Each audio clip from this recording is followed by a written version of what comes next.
Act casual. Oh, I cannot do this. Just... Ooh. We're filming a YouTube video. I'm really humid in here. What? We're filming a YouTube video. It's humid in here. Oh, okay. Hi. Hey. Have fun. Okay. Yeah. It's getting really awkward. Well, I know what's going to be at the front of the video. Yeah.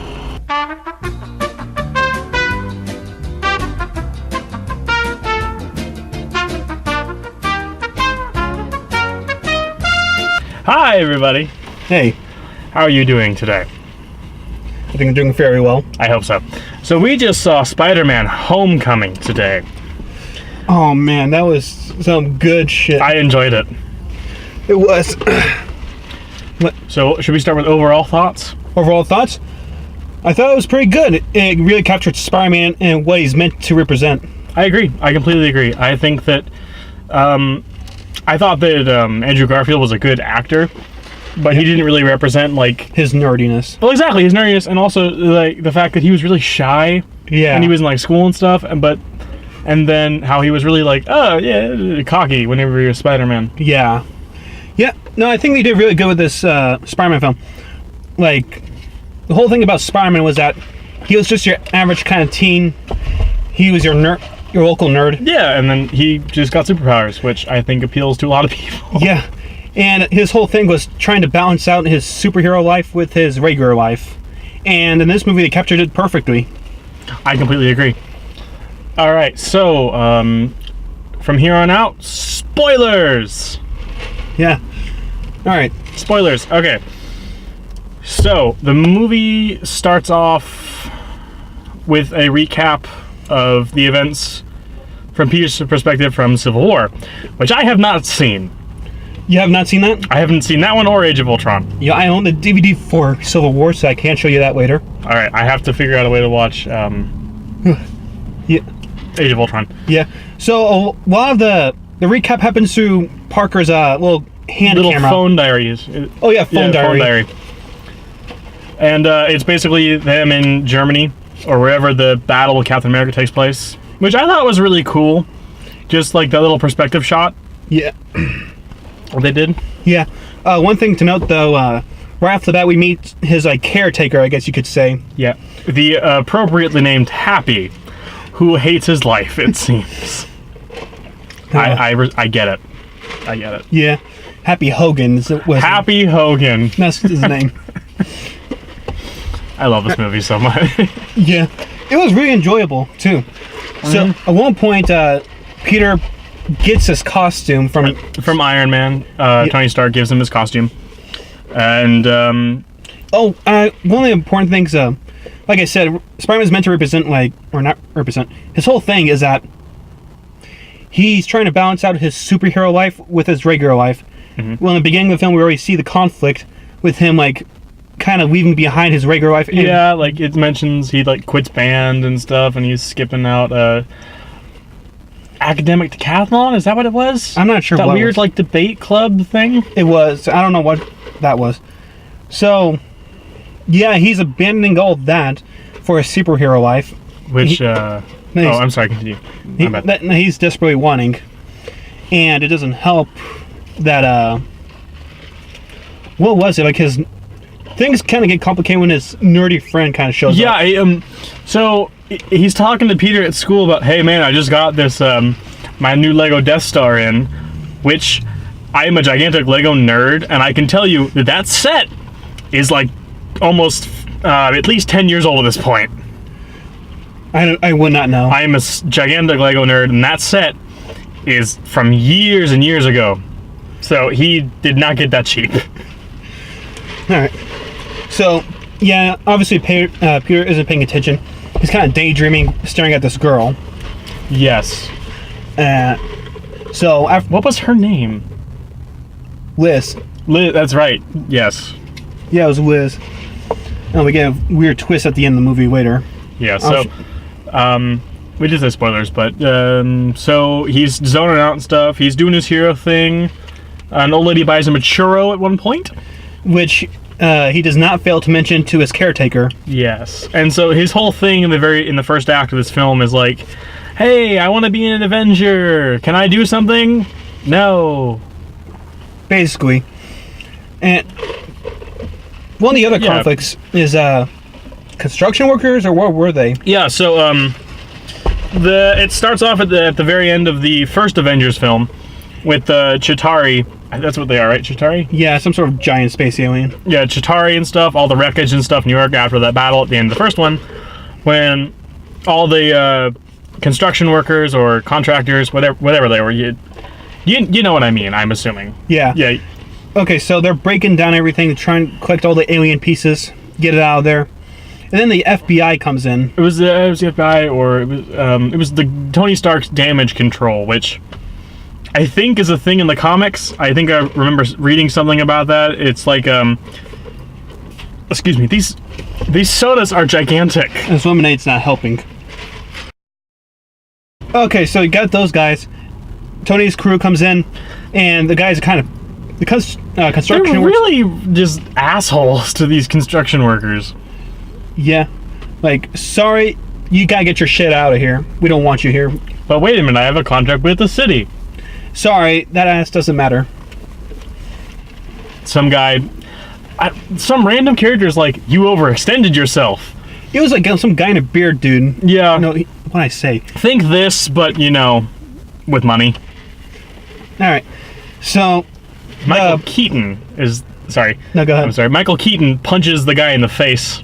Is that who he was? Yeah, Michael Keaton was the Vulture. Oh, okay. He was Batman at one point. No, I did not know that, actually. All right, interesting. So we got the Batman versus Spider-Man. Oh, that's why that kept showing up whenever I Googled the showings and listings for this. One of the things it said, I typed in Spider-Man, and the first thing that came up was versus Batman. All right. So let's keep going. Okay. So they get back to their I guess it was like a workshop or something. Yeah. And they're like, hey, we still got this alien stuff. Should we go return in? And Michael Keaton's like, no. Let's keep it. And he proceeds to make a fortune off of it. Yeah, but they become 8 years pass. It's a time jump. And I'm really surprised it's been 8 years since we saw that film. Yeah, right? And I feel so old. No kidding. I did not think it's been that long. No, I like the fact that it's like real time. It's not like 30 years later or a month later. It's like, oh yeah, it's been 8 years since the Avengers came out, hasn't it? Yeah. Oh, that's crazy. All right. So they make a profit off of it. And who's a Vulture villain that usually shows up for Spider-Man?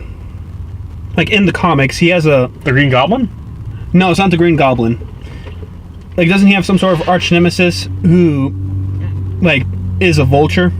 The Vulture. All right. That's actually his name. His name is the Vulture. Okay. And from what I remember, correct me if I'm not a gigantic comic book geek.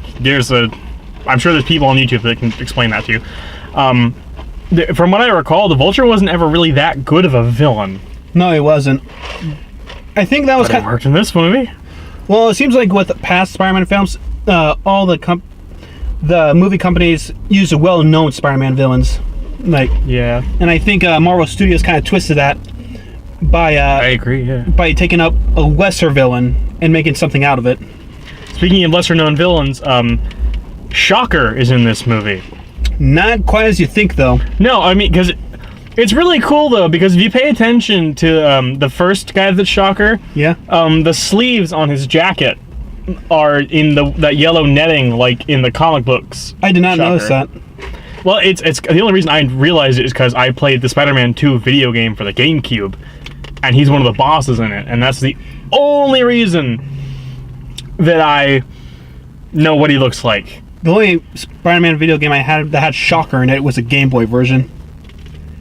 That was difficult. I would imagine. All right, let's keep going. Okay, so time jump. Yeah, they use a time jump. They basically build a lot of stuff using suits and making all sorts of gear. Guns and they're electric punching fist thing. They're illegally distributing it, basically. They become arms dealers. You know, the logical construction worker becomes arms dealer thing. You know, it happens all the time. All right, so yeah. Spider-Man's identity is discovered by his nerdy friend. Yeah, the Death Star Lego. which he just drops, which baffles me because I would never allow that to happen, regardless of how shocked I was. Oh, man. And then he proceeds to nerd out Yes. like none other. And he becomes a hardcore fanboy. It's true. He's constantly asking questions during class, and even during gym, like, he will not shut up about it. You even got this one girl who stares back at them like, what the hell are you talking about? Until they're in gym class, which the funniest thing is Captain America does all these like school instructional things like, hi, I'm Captain America. I am friends with your gym teacher. And you can just tell this is a public school because of just how little a care these teachers do. I mean, you can just tell it's a public school. All right.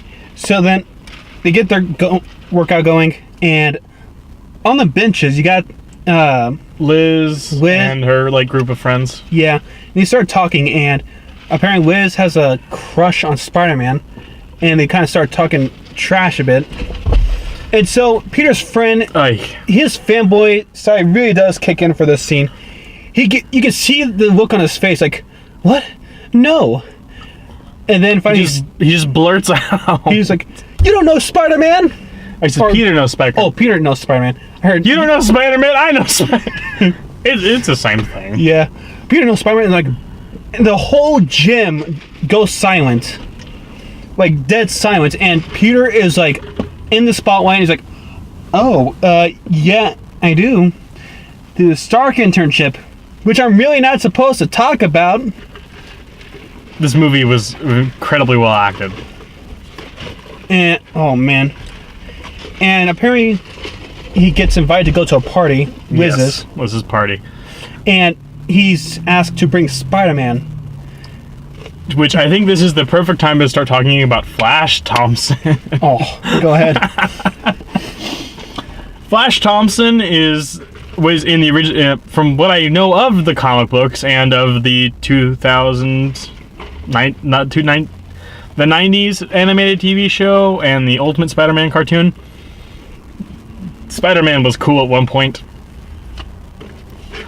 Flash Thompson was a stupid jock who repeatedly bullied Peter Parker and was a huge Spider-Man fanboy. I did not know that. Yes. And eventually he becomes Agent Venom. Agent Venom? Mm-hmm. All right. So, anything else to add to that? Or I thought that the character was a very good modernization of that in the movie. I thought it was a very good modernization of Flash Thompson. Yeah, I know. I gotcha. I think that's really about it. He's kind of like a one-note character. Like, he's a bully. Yeah, he's kind of a dick in this movie. Yeah, no, I completely agree with you on that. Yeah, so he'll pull a dick move later. So, Peter, he shows up to the party with his friend, and he's like, no, I'm not doing this. But his friend keeps persisting, but he keeps letting him down. Until finally he got Flash calling Peter out in the middle of the party. Yeah, and the nickname. What was just rated? PG-13? I don't know. Yeah, he starts calling him Parker behind his back a lot, or just up front in his face. He'll do it either way. Marvel movies are getting very bold, and I love it. Yeah. Oh, so Peter gets fed up with this and gets ready to put on his circus act. And he starts having second thoughts, like, why the hell am I doing this? Yeah, and then in the distance, boom! Blue explosion. How did no one else see that? You know it's alien because it's blue. Yeah, basically. It's any color other than orange, it's aliens. Basically. Alright. And so he goes to investigate, leaving his friend hanging. His friend just out to dry at the party, just looking around. And Aunt May, I'm sorry, but he could not pull off that hat. No, he couldn't. No, everybody else was complimenting on that. It's like, hey, nice hat, nice hat. No. Most people don't look good in a fedora unless they're wearing an outfit that would accommodate a fedora. Alright. So he goes to investigate, finds the guys selling alien weapons. Mm-hmm. tries to stop them and is almost successful. Almost successful until his nerdy friend Ned calls him, which, by the way, yodeling is an amazing ringtone. Oh. Was it yodeling? I didn't notice. I think it was yodeling. All right. So he does proceed to chase them once the guys start making their getaway. And the vulture finally swoops in to take him and drops him from the sky into a lake. And I think it was the Hudson River, actually. Hudson River? Yeah, because it was over like one of the bridges in New York, Manhattan. All right, minor details. He drops him into water. Iron Man suit comes and fishes him out. Yeah. He starts talking to him and telling him, stay low to the ground. All right, this is not your kind of thing. We have people who specialize in this field. Like the Avengers? No, like the FBI. Yeah. Alien weapons. But Peter's having none of that. Yeah, and so... he proceeds to investigate on his own. Excuse the audio change. Okay, so what happens first exactly after that? I can't remember which comes first. Like, he runs... He goes back home. No, he tries to go back to the party and finds an alien weapon that they dropped off of the truck when they were escaping. Right. And then his friend calls up again and tells him, hey, dude, you probably shouldn't go back to the party because Flash Thompson is chanting, this is Parker. Oh, that's probably really bad that we're making the motion with I cannot put this on YouTube now. Yes, I can. Demonetization. Demonetization. I don't care. I'm not making any money off this. All right. So then, what happens after that? He goes back home. Oh, no! yeah, it cuts to school the next morning. Doesn't it does. The two guys that were legally selling stuff. They come to the school looking for the alien object that Peter was carrying around with him. Oh, wait a minute. We forgot the two guys who were in the truck go back to their hideout, and the vulture guy just straight up just vaporizes the guy who was Shocker. Oh, yeah. And he turns and goes, I thought this was the anti-gravity gun. Oh, no, that's over there. Oh, that's one scene we missed. Yeah, it's like straight up like, oh, I didn't mean to kill him, but oh well. No, I'm talking about like the bank scene. Oh my god, you're right. We forgot about... How did we forget about that? That's the whole like starting incident of the film. Yeah, I can't believe we missed that. So let's keep going. Okay. Okay, so vaporizes him. Funny moment that I think was a jab at Sony is he just picks up the Shocker boxing glove, whatever the heck it is. He says, "Here, you're Shocker now." And I'm like, "Oh, I see what you're doing there. You're poking fun at Sony at Amazing Spider-Man 2." Hold on. Should we just summarize real quick what happened before like the bank scene? Yeah, probably. Bank scene. Guys, you guys have seen the trailer. It's basically the scene in the trailer. Anti-gravity gun blows up a sandwich shop. I was really surprised to use that Gmod weapon. Yeah, it looks... Seriously, it's like the gravity gun from Gary's mod. It basically is. That's basically what it is. I don't know if that was intentional or if it's just a coincidence, but it was funny. It was. Alright. We need to keep this going. Yes, okay, so vaporizes the guy, you're Shocker now. Cuts to school the next day, and Peter is just taking a hammer and just beating the gun. He's trying to get the little power source out of it. Yeah, but I mean, it's an alien device from aliens that destroyed New York.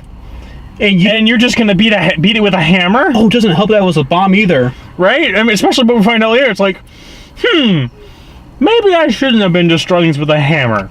Alright. And, yada yada yada. Okay, he places a tracker on the guy who's a new Shocker. Yes. And proceeds to track him down. Track him down, and they're in Maryland. Or something. Washington. Washington, D.C.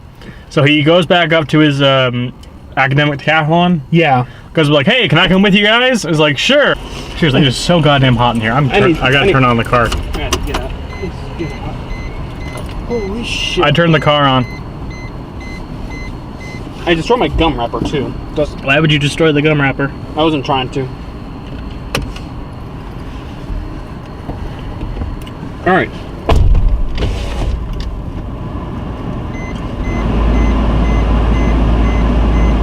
right, so he goes to Washington. Here, take your seatbelt and like put it in the thing. Yeah. I feel like this film's too big. Like, it's got too much going on for us to review the whole thing. You don't have to buckle up. You just gotta put it behind you. Oh. Yeah, no, I feel like this film has got too big of a plot, so I can just summarize it so quickly. Yeah, but that's what people want. So, yeah, so the movie, he goes to DC. He misses the Decathlon because he goes after the group. Yeah. And then he gets trapped in the damage control people from the beginning of the movie in their, like, dumping ground of sorts. And his suit, who's an AI named Kim. He nicknames it, Karen. Karen, that's what it was. Nicknames it Karen, because earlier him and Ned had hacked the suit to get the tracking device out of it. And they discovered that it had protocols in it, like restraints. A whole bunch of restraints and stuff that they disabled, so now... quick side note, there's an instant kill mode in this suit. It makes for some good moment.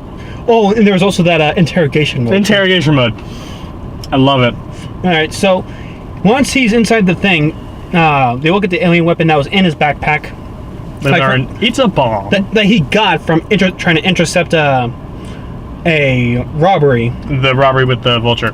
Yeah. It's a bomb. And he starts freaking out. Yep, and he tries to get a hold of Ned, but he can't, so he just spends the next evening, like the entire night, just playing with a suit. Oh no, that was before. He was playing with the suit before he realized it was, like, it was a bomb. Yeah. And so then he spends the entire night doing math and calculations to try to get the door to open. Yeah, he frantically does so. And then he starts once he gets out of there, he starts going. Trying to call Ned, and doesn't quite get to tell him it's a bomb. So they're going up the Washington Monument. It detonates. It seems like slightly, though, like, doesn't seem to completely go off. Or how does that thing work? I think it's... that's an excellent question. I'm sure that there's probably a guy on YouTube that can explain it. Alright. But what it looked like, is it just like energy that just destroys matter, or it like just cuts through it? Yeah. Alright. So then, Spider-Man makes a quick save and gets all of his classmates to safety. He comes back to school, and Spider-Man's praised the hero. Spider-Man Mania, as their school news broadcast says. Oh my god. Their broadcasting crew is just about as good as the average high schools. And it's not. You're speaking from experience, I take it. Yes, very much so. I worked with a broadcasting crew. I was on the newspaper staff. It had so many problems. Oh. Alright. So then he takes things further and decides to go interrogate a guy who was buying the weapon. Yes, and so he learns that it's like, hey man, I don't want these kind of things. I got a nephew that lives in this town. So he cuts a deal with the guy, and he gets the guy tells him where, like, they're going to be at. They're going to be on the ferry, the Long Island ferry. Yeah. So he goes there. Stuff happens. The ferry gets cut in half. Yep. FBI shows up. Iron Man and him save the boat. People are safe. Well, the one thing important to note is that, well, hold on. Afterwards, it's revealed that Iron Man knew what was going on, and he was the one that called in the FBI and everything. Spider-Man had no idea. And so he gets really pissed with Parker. Takes the suit. Which I think was, quite frankly, a brilliant thing to do with this film. It was. Because Parker was going on about, like, I'm nothing without the suit. It's like, well, if you're nothing without the suit, then you probably shouldn't have it. Yeah, and that, like, I don't have any friends. Which, sorry to interrupt, but, Tony Stark, is he really that much of a superhero if he doesn't have the Iron Man suits? Well, no, not quite the point that he was trying to make. No, I'm just saying, it's just like a hypocritical kind of like moment. I get what I know why it's there. Yeah. And it works for the film, but I'm just saying that Tony Stark, can you really be Iron Man without a suit? I mean, if we took those away from you, is there really much you could do in terms of, like, fighting bad guys? I mean, he's still got a whole bunch of shit to spend. Fair enough. Fair enough. I mean, he did get his wealth from selling nukes and stuff. This heat's killing me. Yeah, it's so hot here. All right, let's keep going. So, once the suit's taken away, Peter starts living his life. He's kind of sad at first, but then things start looking up. He's getting his life back together. He gets the girl of his dreams to go to homecoming with him. Mm-hmm. Which where we find out that hold on. This plot twist was Star Wars level shit. it was really good. It was a good, Like, M. Night Shyamalan. Take notes. oh my goodness, this is Star Wars level shit right here. We find out that The Vulture. is the father of Peter's girlfriend. There. I'm sorry. No, it's pretty much like it becomes very awkward very quickly. He's like, "Oh, is that a corsage?" He doesn't know what the hell to do. He's with the guy who tried to kill him, and he is terrible at hiding his secret. Yeah. Like, the father gives a ride. He's like, I'm gonna head out of town anyway. It's on my way. I'll just take you there. His wife goes, "Oh yeah, he flies off quite often." Yeah. And during the car ride to the prom, or homecoming. I think it was Homecoming. Yeah, it was homecoming. The name of the film is Spider-Man Homecoming. I really hope it was Homecoming. Yeah. So they're driving to homecoming, and the father starts asking a lot of questions. And his girlfriend gives out some information that was kind of screwed over Parker here. Yeah, a little bit, and then he kind of really did it to himself. He did, yeah. Which I love the fact that the villain is competent enough to actually be able to figure out, like, oh, okay, like he puts it together really quickly, and I love that. Yeah. You know, there's another film that was kind of like that. I have to tell you about that one later. This is in the later part. All right. Okay, so Parker is. Oh, this Vulture's like, hey, yeah, since you saved my daughter, I'm gonna give you this one for free. But just know that if you have to interfere with me again, I will kill you and everybody that you love. Now get out there and show my daughter a good time. And that really scares the shit out of Peter. So he doesn't have he doesn't have a suit. He is scared to death. And he enters the prom, or homecoming. Enters home. Is there really a difference at this point? No. Let's go. So he goes to homecoming, and the girl of his dreams is like, hey, what's wrong? It's like, you don't deserve this. And runs off. He sells for his original costume, which I kind of like. It is kind of good, yeah. I like the goggles. It's just welding goggles that have the mechanism to track the eye movements. Yeah. Which I really want. And I can imagine why. I'm a gigantic steampunk. So he runs outside the school and is immediately met by Shocker, who punches him through a bus. Punches him with a bus. Oh. There's buses. Yeah, he's getting really screwed over pretty hard by the buses. And it doesn't help that his web fingers were sent flying from him, too. Knocked off, which... Good design. Yeah. And so things are getting bleak for Spider-Man, and then his nerdy friend comes in to save the day. Yeah. Gets the Shocker. And then Shocker's taken care of really quickly. Yeah. So Spider-Man proceeds to hunt down the Vulture. In the best way possible. He runs into Flash Thompson and steals his car. And his friend Ned... Oh, I love it. ...then becomes the chairman. The man in the chair. The man in the chair. His oracle, if you will, if you reference DC. Yeah. So the guy's directing him, like, telling him where Michael's going. And, oh my goodness. He's trying to get a hold of Happy. Happy is kind of waving him off, though. I'm an associate of Peter Parker. Oh, god damn it. Hangs up. Basically. And I love it. Then he's caught in the library by one of the teachers. He's like, what are you doing here? I was watching porn. Oh, man. Like, when all else fails, go with that. I love it. So he kind of corners the Vulture without his suit, and he webs him to the table. And I love when a villain or anybody in a movie just starts going on a long speech uninterrupted. It's called monologuing.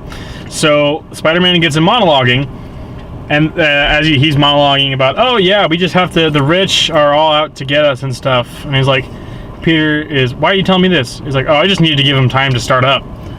So his wings fly in and starts destroying all the pillars. All the pillars in this like parking garage or whatever the heck this place was. Yeah. And it comes crashing down onto him. Vulture flies off to go intercept Tony Stark's plane of magical gadgets and stuff. Yeah, which we realize why he's going after. All the alien shipments that he was trying to steal were on that cargo. So he... I don't think... No, it wasn't all of them were on the cargo. It was the Hulkbuster armor, Thor's magic belt. There was some stuff there. And a whole bunch of arc reactors. Yeah, and there was also several alien weapons. Right? Yeah. Alright. So that's why he's going after that. So Peter Parker is pinned underneath of essentially the roof of this building. And you can see him, he's really vulnerable in this moment too.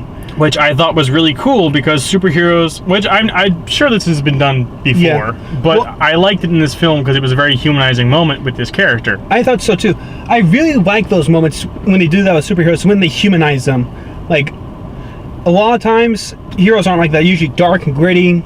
They're always tough and everything. Shots fired at DC. Yeah, and the other thing is, like, unfortunately, not everybody likes the humanizing part. They think that makes him a bitch or something. Really, I think it works as a relatable character. Unfortunately, a lot of people don't agree with that viewpoint. Yeah. So, but then he sees his mask, and there's really, the one thing I will say about that scene though is that for a roof that just collapsed, the water is very calm. It is, yeah. And it does. It's half the mask is folded over on itself, so it's showing half of his face and half the mask. Tony Stark's voiceover comes in, and he's like, "If you're nothing about the suit, maybe you shouldn't have it." And this gives him the drive to pull a roof off of himself. Yeah. Then he proceeds to chase down the Vulture, who, for whatever reason, is not that far away. He's on a billboard sign. Yeah. Waiting for it to take off, I guess. And yeah. Eventually, it does, and Spider-Man takes off after him, and is like hanging behind him. Yeah. By his web. Whew. Alright, so he's flying after. Vulture lands on the plane, releases a tiny drone. Spider-Man is trying his hardest to break in. Mm-hmm. And eventually does crack through the armor that let the Vulture get in. He suctions himself onto the ship, and then he uses these little cubes that create like a doorway to get into it. To phase through, yeah. Mm-hmm. The matter phase is a distorter. Yes. I think that's what it was called. Mm-hmm. I cannot talk right now.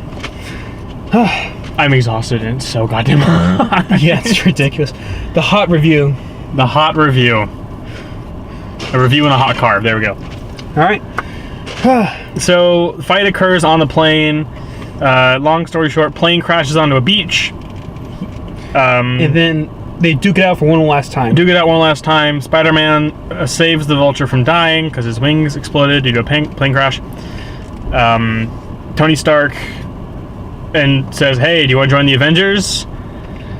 And he's like, no. Like, gotta watch out for those little guys, you know? And he turns and goes, "This is the test, right?" "Oh yeah, totally test. You passed." Like, cool, and he walks off. And then the door opens behind Tony. It's like, hey, where's the new guy? It's like, Happy told him to go wait in the car. Did you guys seriously just screw this up? Hey, he made a really mature decision, even surprised us. And what are we gonna do this whole room of reporters? Happy, do you have that ring? Yeah, I've been having it since 2008. Okay. And what was that hint between Tony and that one chick? I believe, I might be incorrect about this, but I believe that was Pepper Potts. Okay. I think it might have been the engagement. Oh. Maybe that was Just it. click. Yeah. So apparently they're going to inform that they got engaged, I guess. Yes. And so that's pretty much the movie. Spider-Man gets his suit back. And Vulture is in prison. And in all three of them, in all past Spider-Man movies, Aunt May never finds out about Spider-Man's secret identity. So, and this movie twists that on its head. Oh my god, I love the ending of this movie. It was the funniest ending I've ever seen in a while. The Spider-Man puts on his suit that was given him back by Tony. Mm-hmm. And as he's walking, the camera is like panning around him. And you see Aunt May like standing in the doorway. So he pulls off his mask, and she just goes, "What the?" And it just cuts off, and it goes to the credits. I'm like, that was the best way you could have ended this film. No kidding. They've never done that with the past Spider-Man films, so it was absolutely great that they did it with this one. I love it so much. It opens up a door. It opens up a good story for character development in a sequel. Yeah, and goes to her in the prison scene. You get the father, who actually despite killing Spider-Man, he does become appreciative about what he did for him. Yes, and so this guy, who I'm assuming was in Civil War. I don't think so, no. Some guy who I'm assuming was in a past Marvel film goes, "Hey, so Spider-Man, yeah, you know who he is?" And Vulture goes, "If I knew who he was, he would be dead already." So the guy's like, "Oh yeah, well I got some guys on the outside if you ever want to get back at him." Yeah, I kind of respect the Vulture a little bit for that, I'll be honest. Yeah, I think it's a good way to, actually I think it shows that he's more just a villain. Yeah, it definitely humanizes him a little bit. I agree, and I think that's something we don't see a lot in, Marvel obviously is an exception. Marvel is very good at character development in a film while giving us entertainment. Yeah.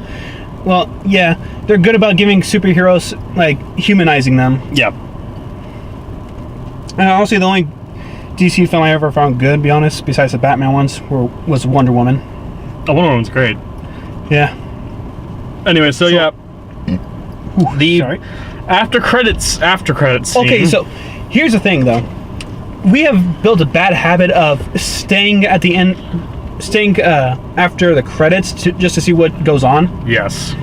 And Marvel knows they created a trope, and they completely twist it on its head. They knew. And the little Captain America commercial things. At the end. Hi, my name is Captain America, and I'm here to talk about Avengers' truest quality: patience. Sometimes it doesn't lead up to anything worthwhile. Oh my goodness. They knew, and the whole time I'm just sitting there like, shit. We wasted 5 minutes of our life. It was funny, and the whole time he's going like, God damn it, God damn it. I'm like, Marvel, God damn it. He was saying this out loud in the theater. I was waiting for him to shut up. Yeah. So that was about it. Yeah, so that was the movie. Rating out of 10. I give it like a solid 8 or 8.5. I definitely give it a 9. I thought that cinematically it was good. Filming wise, it was good. But just cinematically, film wise, I thought it was very well shot. That was very well written. I thought the acting was very good, and I would very much recommend this to anybody who's a fan of Marvel. And if anybody that's a fan of Spider-Man, don't let Sony's past stuff with Spider-Man ruin this for you. It's a really good film. Definitely recommend watching it. All right. Is there anything that's it? I believe so. Now, if you excuse us, ladies and gentlemen, we're going to go try not to melt.